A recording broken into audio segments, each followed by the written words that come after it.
Coach McDaniel, last time we spoke with you was just day 2 of camp. The pads weren't fully on. Now that you've seen a couple weeks of it, how have things gone for the defense? We've progressed. You know, it's a learning process. You know, we've thrown a lot at the guys, but I think they've done a nice job of really just kind of honing in and doing what we've asked them to do.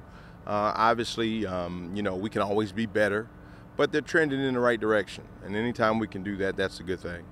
Guys like Ralph Green and Darius Latham had terrific years in their freshman campaign, now coming in their sophomore year. What's the biggest change and difference that you've seen in their games and how they're going to improve for this season? Well, I think the biggest thing is the defensive scheme has changed immensely, and that's a big thing. You know, they have to have their growing pains in understanding what we expect.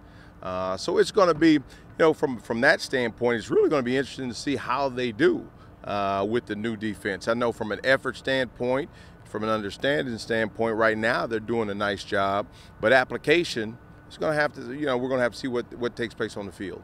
An inter-squad scrimmage scheduled for tomorrow. What are some of the bigger things that you're going to look for tomorrow?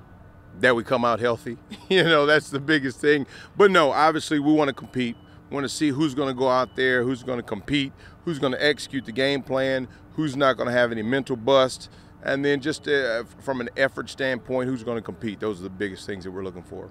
Coach, we're nearly 2 weeks into preseason camp. From a fatigue level, everybody's still doing okay getting through these dog days of training camp? Yeah, they are. And a lot of that's mental. You know, everyone's going through this. Everyone in the country is going through this. So, you know, you take one or two approaches. You either embrace it or you let it beat you. And one of the things that we're really selling on our guys is that, hey, embrace it.